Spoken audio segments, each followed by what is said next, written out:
Kadang-kadang di suatu perusahaan budaya kerja malah menjadi penghambat. Jika rekan kerja dan manajemen tidak mendukung terhadap perubahan, karyawan yang mengikuti pelatihan mungkin akan tidak nyaman untuk mencoba hal yang baru.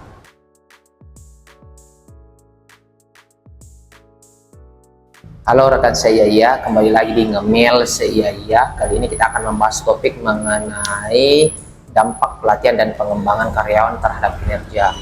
Artikel ini berjudul The Impact of Training and Development on Employee Performance, Case Study of Xcan Consulting. Artikel ini akan memberikan kita pemahaman bagaimana membuat pelatihan yang tepat untuk meningkatkan produktivitas dan bagaimana ini bisa diterapkan di kehidupan kerja kita. Penelitian ini dilakukan di perusahaan konsultan bernama Xcan, yang mana ini adalah perusahaan swasta di Afrika Selatan. Perusahaan ini menghadapi tantangan dalam hal kinerja karyawan, terutama dalam hal manajemen proyek. Konteksnya adalah banyak proyek yang gagal di tahap awal dan salah satu penyebabnya adalah kurangnya pelatihan dan pengembangan karyawan. Artikel ini mencoba untuk mengungkapkan bagaimana pelatihan yang efektif memberikan dampak positif terhadap produktivitas dan kinerja organisasi secara keseluruhan.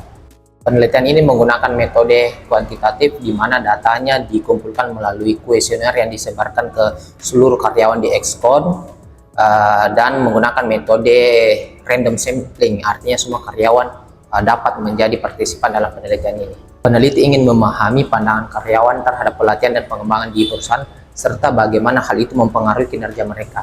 Data yang dikumpulkan kemudian dianalisis untuk melihat apakah ada hubungan antara pelatihan yang dilakukan terhadap peningkatan produktivitas.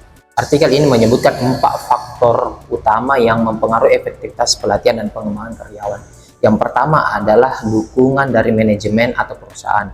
Setelah melakukan pelatihan, sangat penting peran manajer atau supervisor untuk memberikan bimbingan dan dukungan secara berkelanjutan kepada karyawan.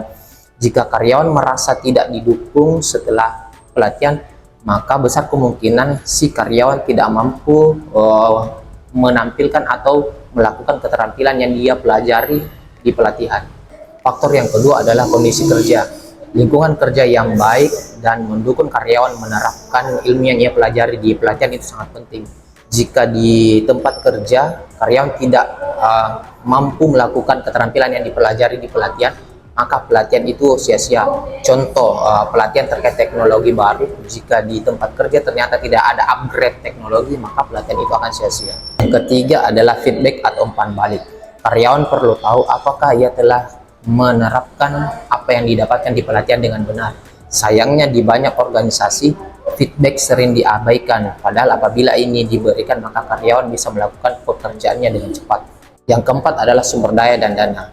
Sumber daya dan dana juga sangat mempengaruhi pelatihan. Banyak organisasi yang tidak memberikan pelatihan secara berkelanjutan karena keterbatasan dana, dan juga apabila dalam kondisi krisis, pelatihan merupakan salah satu hal pertama yang dipangkas. Padahal pelatihan merupakan investasi jangka panjang. Lalu apa dampak dari pelatihan terhadap kinerja karyawan? Artikel ini menemukan dampak positif dari pelatihan terhadap kinerja karyawan baik secara langsung maupun tidak langsung. Dampak positif yang pertama adalah meningkatkan kepercayaan diri karyawan. Pelatihan terbukti meningkatkan kepercayaan diri karyawan untuk menyelesaikan tugas. Setelah mendapatkan keterampilan baru, karyawan lebih yakin untuk menyelesaikan tugas yang ternyata ini juga berpengaruh terhadap peningkatan produktivitas. Yang kedua, motivasi karyawan. Pelatihan terbukti meningkatkan motivasi karyawan. Ketika karyawan merasa bahwa perusahaan berinvestasi dalam pengembangan diri mereka, mereka akan termotivasi untuk bekerja keras. Karyawan merasa dihargai dan diakui oleh perusahaan. Yang ketiga, mengurangi kesalahan dalam bekerja. Dengan keterampilan baru yang dipelajari, karyawan akan cenderung lebih sedikit melakukan kesalahan dalam bekerja. Pelatihan akan membuat karyawan lebih fokus dan kompeten dalam menyelesaikan tugas, sehingga hal ini akan mengurangi kesalahan dan meningkatkan kualitas kerja. Dampak yang keempat yaitu meningkatkan kualitas produk dan layanan. Pelatihan terbukti meningkatkan hasil produk dan layanan. Ketika karyawan bekerja secara efisien dan minim kesalahan, hasil kerja mereka lebih baik. Yang juga ini berarti kualitas produk dan layanan yang diberikan meningkat. Dalam artikel ini ada beberapa hambatan dalam mengimplementasikan pelatihan yang perlu kita perhatikan.